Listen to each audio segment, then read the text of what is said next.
And good morning, Hoosier Nation, and welcome to another tiresome, aggravating, just what are we doing here edition of Hoosier Morning After. This is Hoosier Morning After Wisconsin. Sorry if I have a little bit of a smile on my face under these tumultuous times off air there as Martha and I got ready to go live. Just kind of laugh with hysteria as to where we are and what it is. It's kind of reached that point of insanity, but I'm tired, guys. I'm tired from such a late game. I'm tired of all this. And your Indiana Hoosiers last night go on to lose to Wisconsin in the Kohl Center, the dreaded Kohl Center, the Kohl Center that has had our number for 75 years, it feels like. Final score, 76-64, not at all telling the full tale of the game, but at least helping IU a little bit at the end there, getting it to a 12-point loss, kind of what the predictive metrics was. So there's a positive there. Record right now at 14-9 on the season, 5-7 in the Big Ten.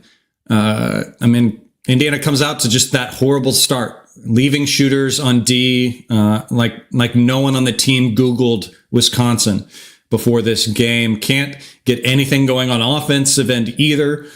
And the combo of that allowed Wisconsin to take a 20-point lead really quick in the first 6 minutes of this game. Tucker would come in after that and inject at least a little bit of life into the offense and defense, cutting that lead to 12 by half.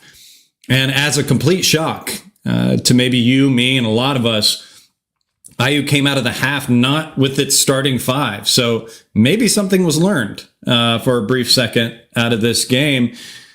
But that didn't really help anything, as Wisconsin would bring it back up to at least 20, if not more, by the middle of the second half.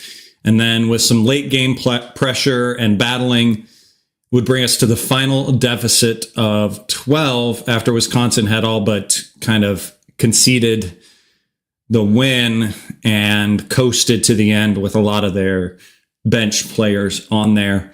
Thank you for being with us. Thank you for suffering along. I'm your host, Chad Schwartzkopf. Here with me, always, Martha the Mop Lady. Martha, how you coping? How you doing? You know, it's no coincidence that this week was Groundhog's Day, because that's what this program feels like it's trapped in. That's what these shows are starting to feel like. Everything around this program just seems like it's we're stuck in more than the movie Groundhog's Day, where we're waking up and doing the same thing over and over. And I think, obviously we're going into a place last night where we had lost 20 games in a row, coming off an emotional defeat at Purdue. This game, I think, on paper had the recipe to be a big letdown game, just in terms of coming off a loss at a rival and knowing you're going to have to bring, just a really, really solid effort at Wisconsin, a place that you typically don't play well, right? It's going to take an extraordinary effort to really even compete up there. And you come into the game and you see Mike Woodson's pregame comments about getting the team over the hump. And, I thought it was a tweet from 2 weeks ago. It wasn't. It was from last night. So we're still talking about, a hump to get over. And then you see the starting lineup, with both Renew and Ballo in it. And it's like, what are we doing? And I go back to Groundhog's Day, right? We're talking about humps, and we're starting two bigs against a team that is a really good shooting team on the perimeter. And we come out and we fall down 24-20 with 6.5 minutes into the game. And it's so, my emotions weren't even like of rage and frustration like they normally are. It's like, it was more of like, I found myself laughing a little bit, and it wasn't laughing because I thought it was funny. It was laughing because, I just almost of amazement, almost of shock of all these random emotions that I'm like, what?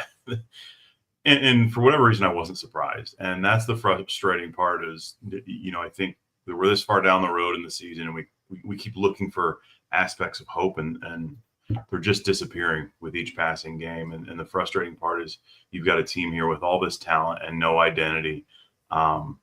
And I don't think there's any answers within the current regime. And it's frustrating because this, like you said, and now I'm just rambling because I feel like we're talking about the same things over and over, and it's frustrating. It's, we're trying to scrap and claw and look for some bright spots, but there really aren't any.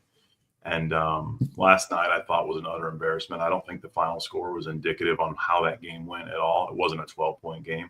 That was a 20-plus point loss, just another one against a top 25 team, and it's just frustrating. So, let's talk about it more, Chad. Well, and you mentioned the hump. Obviously, that's the big curse word, and maybe the hump is that big old cushion seat that he sits on, and we need to get over that. But yeah, I think the biggest storyline is obviously the start, and it's that thing that we just, why can't this coaching staff see? What kind of contract have we signed with Ballo and Malik that requires us to constantly put them in to start the game together? You had Robbie Hummel in this game. Even he has called enough IU games and stuff this year to know and see that Malik is still trying to get his legs back and still trying to find his rhythm. And this is not how you do that. You don't throw him into the wolves.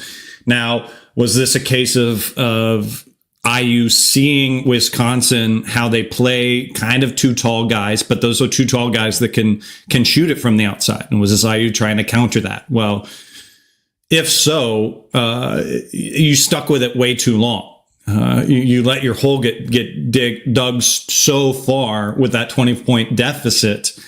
And I don't know, was this finally enough of a wake-up call to make them realize to go away from it? Maybe they learned something, seeing that change going into halftime.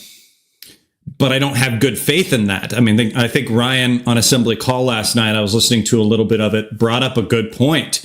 If you are in a job that you love and that you want to keep, you would do anything to keep it.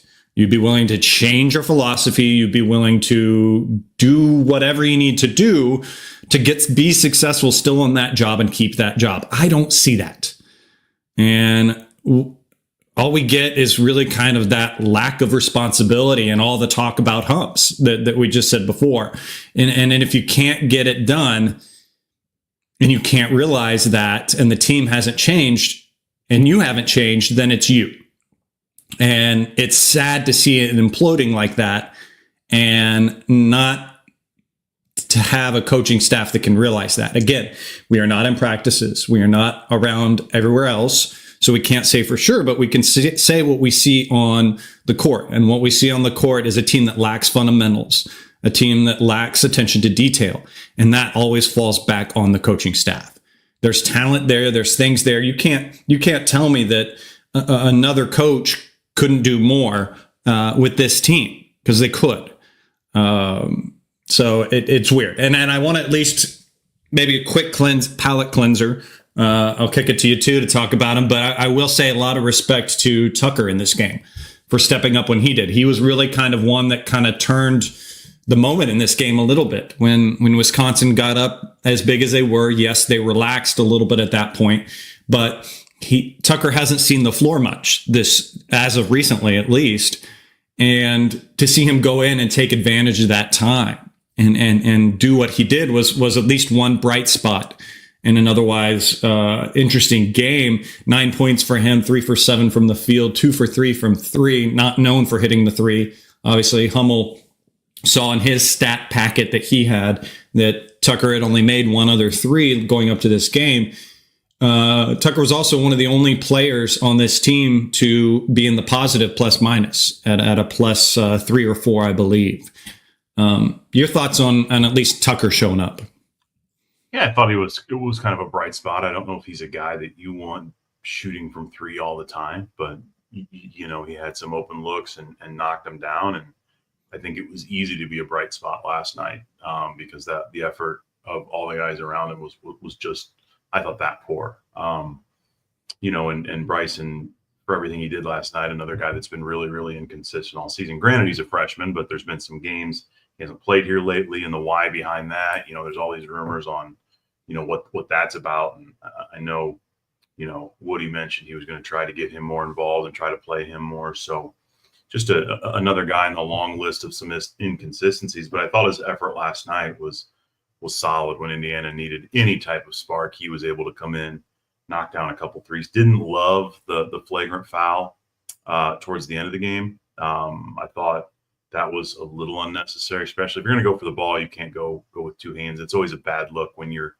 getting your teeth kicked in or it was reminiscent of what we saw at the end of the Illinois game when there was that scuffle. It's like it's a really rough game, and then that's not the type of program Indiana is. And I don't know that there was anything malicious there, but when you go after a guy with two hands, it certainly comes off that way. But and you made a comment that I want to go back to a little bit, and that was Robbie Hummel. And I thought he said some things last night that I really thought were directed at Mike Woodson and the coaching staff on, trying to figure out why Indiana was doing certain things, on why they would roll out a starting lineup and then not play those two guys together the rest of the game.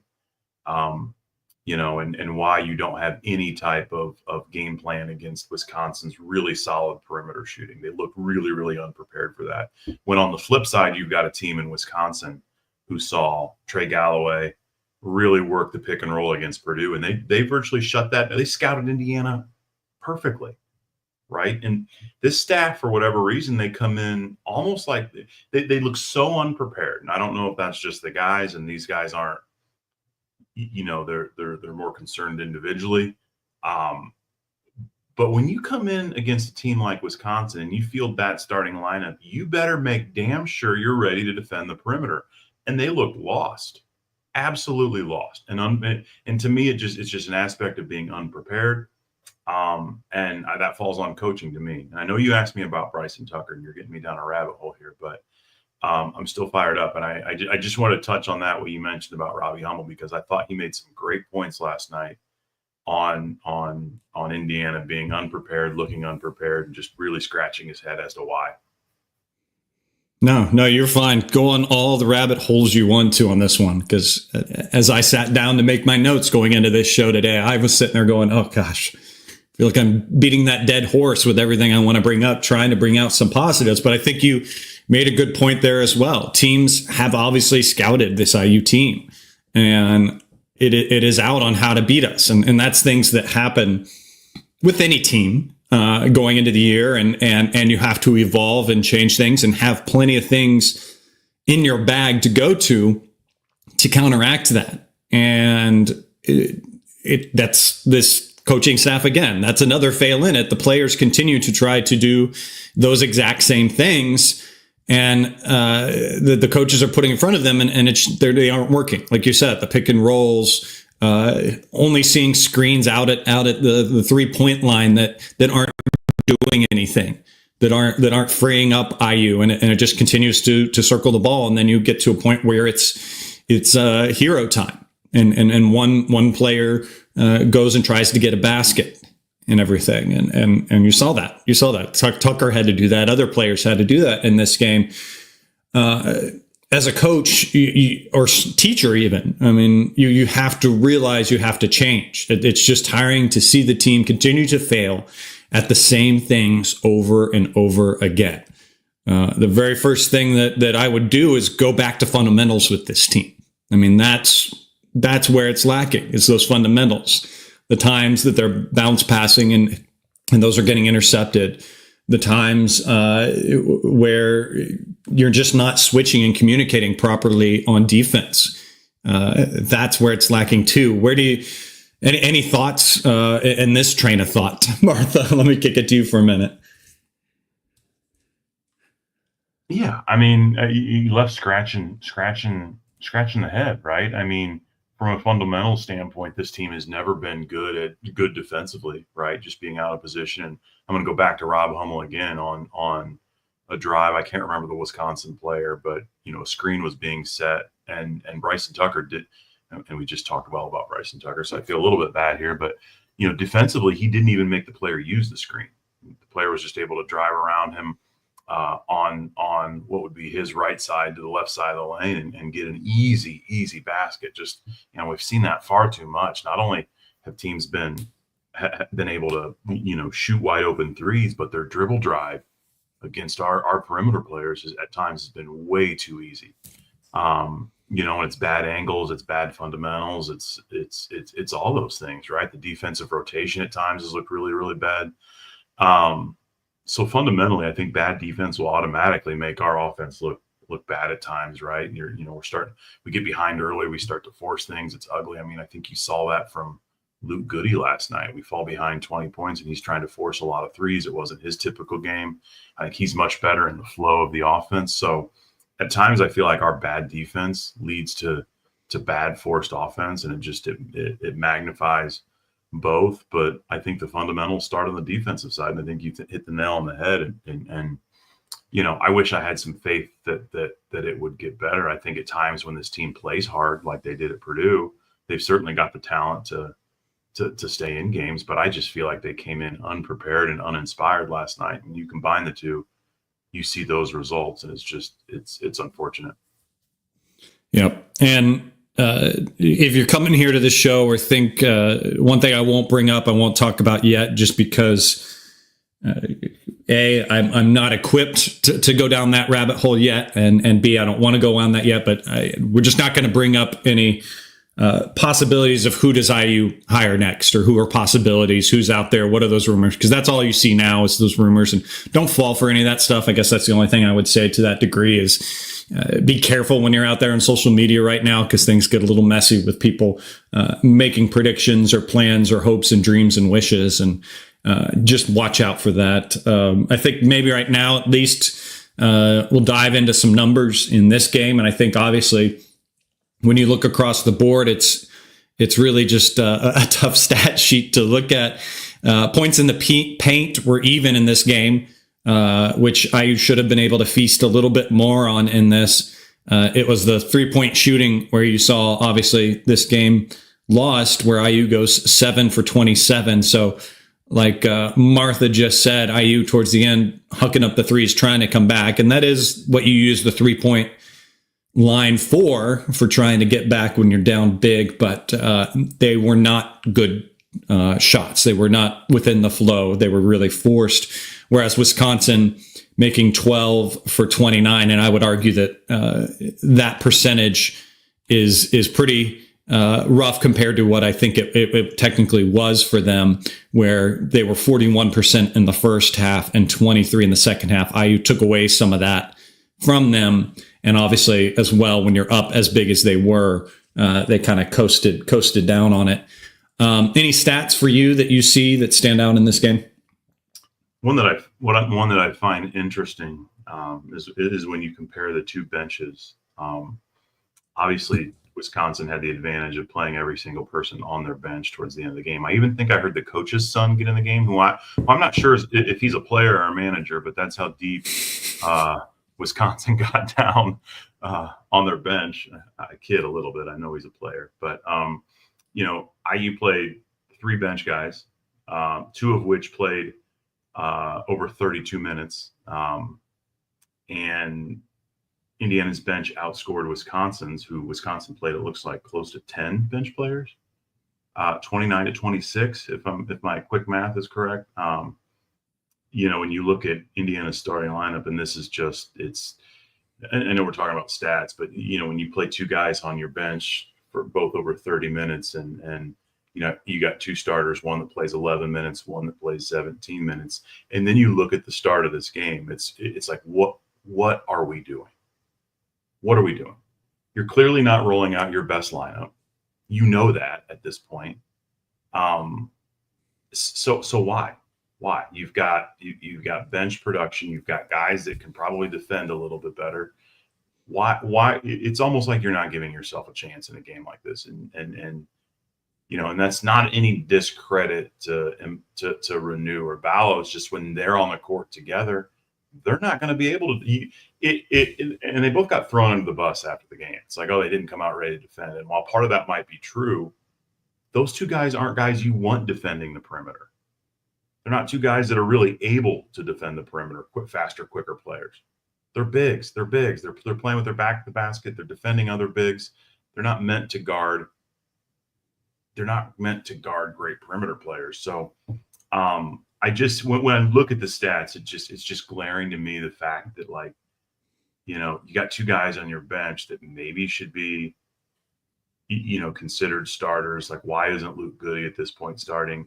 It's you can beat that dead horse all we want, but it's that's what jumps out to me. Obviously, we can look at the 3-point shooting and what what Wisconsin was able to do there and make 12. It felt like they made 10 3-pointers to start the game. So, but yeah, the bench production, and I think it goes back to what we've been talking about with the starting lineup the entire time, really sticks out to me. Yeah, and it's jumping back to that just because you brought up some interesting things. Obviously, Leal's in there in that starting lineup just to be that kind of energy guy and that glue guy because of the things that he's done that this team lacks. He's got, like you said, he's got those fundamentals and everything. And we've stated recently on these shows with these games is that we've seen Anthony Leal look for his shot a little bit more or get in situations where he's taken a lot more shots where he hasn't in the past. And I don't mean this to be a knock to Leal, but that's not good. With the talent and depth we have on this team, that we are having Anthony Leal in these scoring situations for IU. So I hate to say that. I hate to bring that up, but the way you say it as well, and I wish I would have saved the tweet because someone had done a dive as far as stat-wise, jumping back to the starting lineup thing and Luke Goody being in there and showed what Luke's stats look like when he starts compared to when he's someone coming off the bench. And it was astronomically better when he started the game for IU. So we will see. And I hate to say that because I feel like I've said that, and we both have said that so many times on the show for this year as to let's see if they learn and change things. Let's see if this or that. And we are constantly disappointed with that things don't change and move on from that. But the very interesting thing to look at, though, too, overall, despite how we're feeling, despite how this team is playing, the tournament's not out of the question. It's quite a mountain still to have to climb. IU is right now 2-9 against quad one. And they also, on their resume, have no bad losses. And what that means is that basically IU has lost the games that they've meant to lose, and they've at least won one game they were meant to lose, the Penn State game.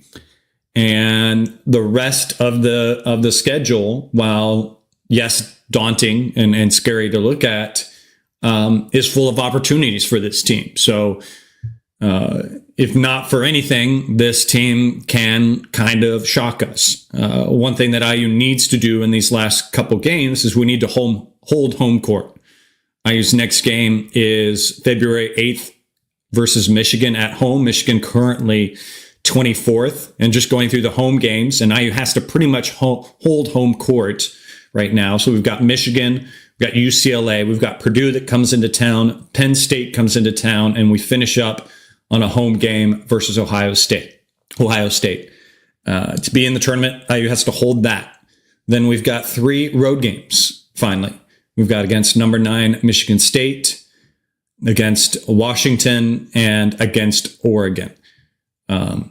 IU has to win at least one of those to be able to do. So that's the hill that we have to climb. Probably win 2 of them because you're probably going to drop one of those home games.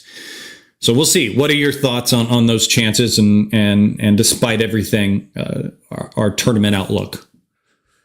You referenced you called it a mountain and a hill, but you never said hump. Would you call it a hump to get over? I'm just kidding. Trying to find a little humor, trying to smile through the pain here, Chad. Yes. I mean, sure, on paper, it's the schedule's set up to where you play. There's opportunities, right? And I think part of that is holding serve at home, and then you put yourselves in a position to, try to find that one win on the road. It's just both asks are something Indiana's not been able to do yet this season, right? They've lost a couple home games already. We've seen what they look like on the road. So, Is it possible? Sure. Is there opportunity there? Sure. It's going to have to take, I think a huge shift by both the players and the staff. The staff's obviously going to have to make some changes in terms of the lineups they roll out and not be so damn stubborn. And then the players are going to have to come out and play inspired basketball. And that includes away from Assembly Hall. And my immediate concern is what Saturday looks like. Or is it Sunday? Saturday. What the game Saturday against Michigan looks like, right? I mean, there's already been a couple situations at home this year where, fans have voiced their displeasure, right, wrong, or indifferent. I don't love it, right? I think a better way to show your displeasure is just don't go.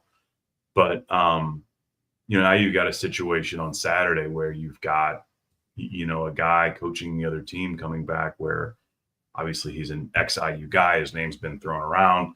We're not even going to go down that path like you mentioned, but the truth of the matter is he's going to be in the building coaching the other team. If things go south quickly, that environment is not going to be a great one. So it's imperative that Indiana gets out of the gates hot on Saturday, right? I think as you start to look ahead, that's a situation that could get out of hand quickly. I hope that it doesn't, but it's going to take some inspired basketball to keep the crowd in it and keep the crowd in it the right way. So hopefully that happens. But there's let's just think about this schedule and being in this league. There's always opportunity. That's always going to be there. What you need to combine that with is what also needs to always be there is the effort, the game plan, the coaching, like the non-negotiables that we always talk about that seems like they lack with this team, right? It's just showing up ready to play inspired basketball. It's not just two guys showing up ready to play. It's an entire team. And when that happens, you've seen what this team's capable of. So hopefully we get that moving forward because like you said, there are tons of opportunities on the schedule.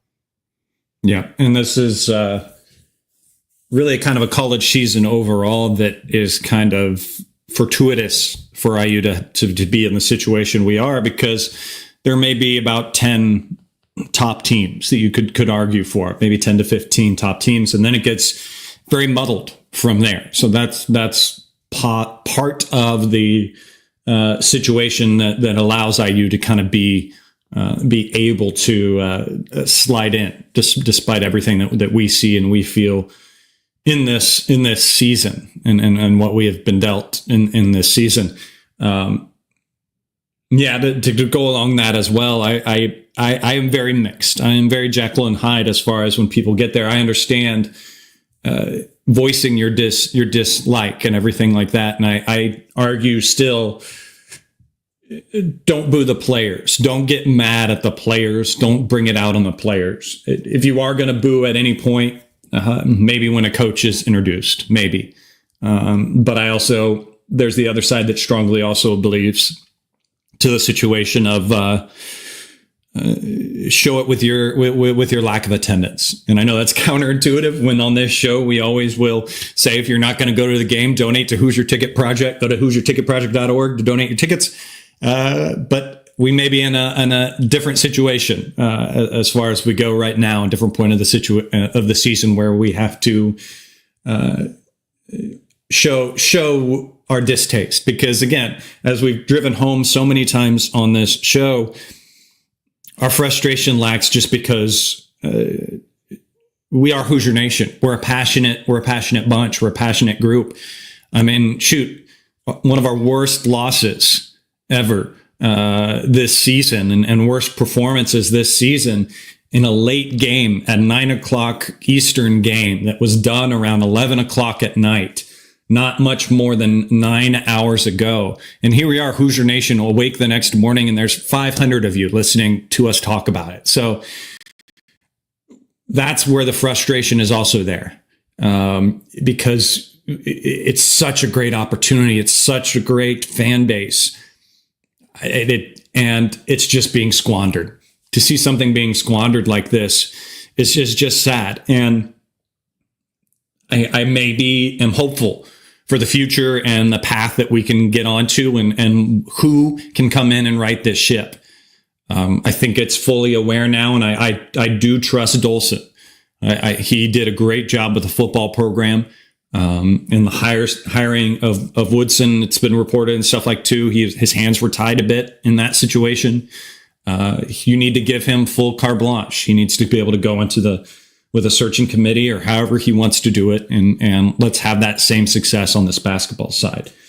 But right now, it's just let's buckle our safety belts and let's get through this, and let's cheer for the players, because a lot of them weren't asked to be put in this situation, and some of them are fighting and doing what they can. So let's at least try not to take it out on them as best we can. Martha, give me your kind of closing thoughts and where you are right now. I think I'm where everybody is right now. You mentioned just, the fact that it's a 9 o'clock game at a place we haven't won in 20 years. And, how's this going to go? It's the old Michael Scott meme of I'm ready to be hurt again. Right. And I think that's where this fan base is. Right. I think,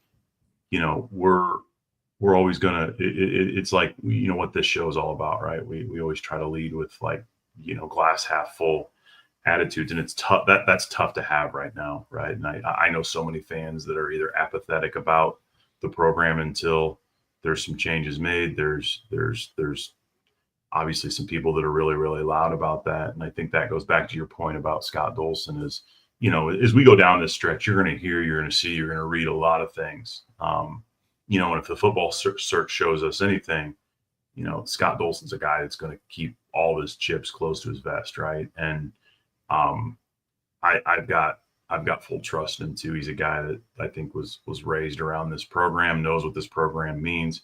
You go back to his hands being kind of tied with the Woodson hire, and I think it was kind of all in for Brad when that didn't happen. There was a way he had to go and was told to go and did, and we said it before. Like, when you hire a legend, when you hire an ex-player, you've got to be able to accept the results when that might not work out. And here we are. That doesn't change Mike Woodson's legacy as a player. It's there always needs to be that appreciation, I think, in the back of your head. And it's why I hesitate to go there and just boo. Right. It's not a situation where, I think it's going to take care of itself. Right. So, the best thing to do is if that's going to be your attitude, just don't go. It just creates an ugly scene. But yeah, I think it's kind of a wait and see attitude right now, right? I mean, I think the end is inevitable, unless there's some sort of massive turnaround, which I don't think is going to happen. So it's just a matter of when, not if, at this point. And that's the part that stinks, right? I mean, I'm so frustrated of approaching March and not having, by all accounts, not having my team play in the NCAA tournament. That should be just the standard for Indiana basketball to make the tournament every year, right? And you look at the last 10 years, we've missed the tournament more than we've made it. And it's an exhausting, frustrating place. And I think the fact that we still continue to show up in this capacity at games when the team travels, it's why Indiana basketball has been able to, I think, make it through the last decade and couple decades, right? I mean, the fans are continuing to keep this program alive, and for all the good and bad and ugly that comes with it. When you have a fan base this side, you're going to get all that. But I think there's going to be light at the end of the tunnel. But right now, waiting's the hardest part. So in the meantime, we'll continue to hope that IU takes advantage of these opportunities. And that's all you can do at this point. So I'm just glad I get to talk through it with you, Chad. Yep. We'll all try to be goldfishes for now. Obviously, I'm going to try to program my brain not to beat a dead horse at this point, because we all know where it is and how ugly it is and the situation that we're in and what it's going to be. And I'm going to be one that always continues to tune in and watch it despite it. I may pick up my phone a little bit more and advance a few of my levels farther in Candy Crush because of what's going on, like I did last night. But other than that, it's just it's maybe the hope of what the future can bring for this program that I want to lean towards and I want to go with. And I think I maybe employ to you in the audience and Hoosier Nation at this point to let's try to be as classy with it as we close things out here, because a change is going to happen. I don't think that is in question anymore. I think those that are in places of power and everything have finally realized that things need to move on at this point. Again, I don't have any insider information. I wouldn't even state that if I did.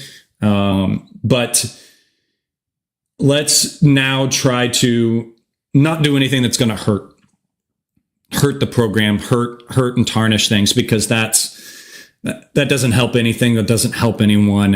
And we can just do what we can from here on out and be there and try to support. If you don't want to, that's fine. A little moment of tweet or something like that to what's going on and distaste and everything like that, that's fine.